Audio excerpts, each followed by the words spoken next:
Alright, let's talk about a movie that's older than most of the people I know. Directed in 1974 by a controversial Roman Polanski. The film is a mystery wrapped in an enigma with a side of a classic Hollywood swagger.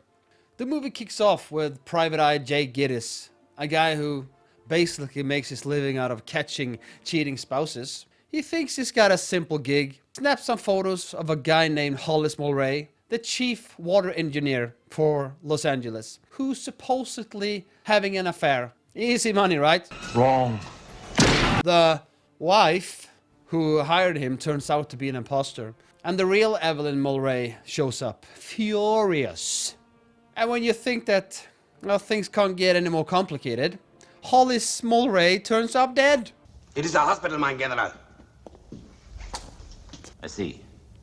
Well, let me know if there's any change in his condition.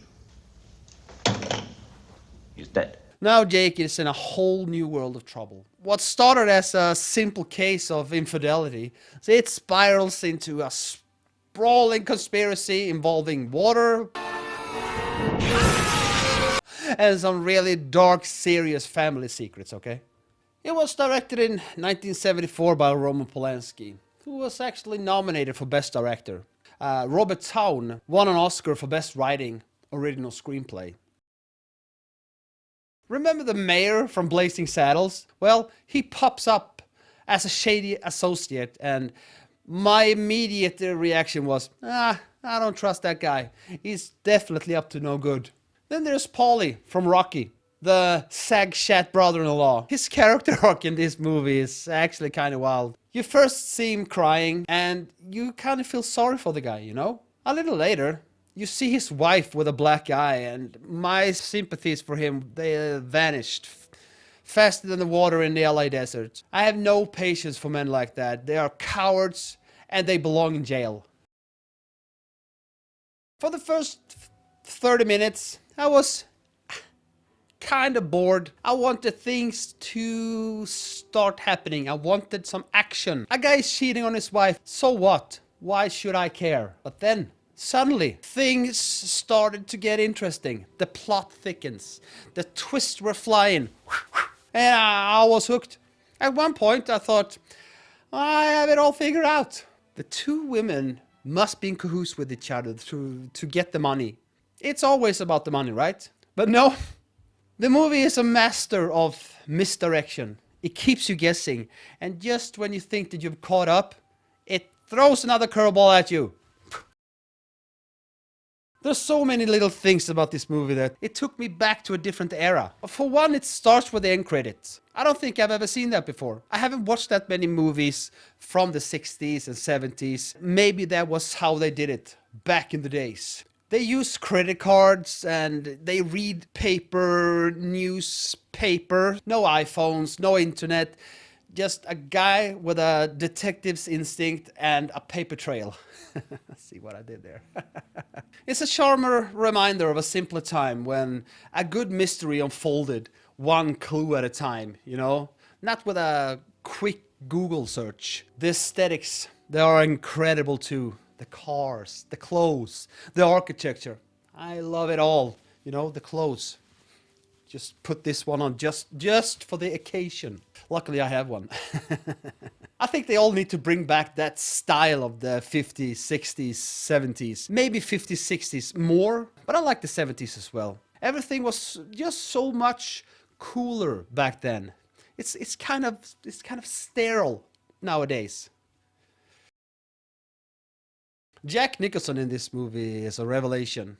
He's not just the wild, over-the-top Jack we all know from his later roles. He's more subtle, more grounded. And yet we get those little glimpses, the glimmers of his signature eccentricity. He has a unique, almost floating way of moving in the scenes. And he's just in control of whatever he does. He just effortlessly just steals every scene that he's in. And it's a rare talent that you only see in a few modern actors, like Christian Bale, Margot Robbie, and Tom Hardy. for sure. And then there's Faye Dunaway.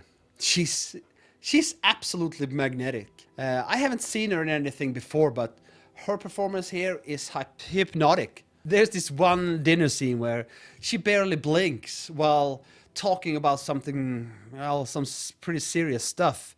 And it's such a great detail. It shows that she's focused and she's hiding something, and not just nervous, you know? I think that her eyes are just pure magic. There's something I like in her eyes. Look, I'll be honest, I was a bit confused for a good chunk of the movie. There were so many names and faces, and I had to hit pause sometime just to try to make sense of everything, trying to put all the pieces together. The ending, in particular, left me scratching my head. Was she innocent? Was she the one that did it? If you know what I mean? Was Jack having feelings for her? Was that why he did what he did? Was she innocent? I think I need to watch it a second time just to put all these pieces together. Right now, I'm rating it at a 6 out of 10, and I have a feeling that if I give it a second viewing, it could easily become an 8 out of 10. It has all the elements of a great film. Great acting, captivating mystery, and it turns out to be a really dark story that sticks with you for a long time after the credits roll. The credit rolls again. Have you seen Chinatown? What are your thoughts about it? What are your thoughts about the wild ending?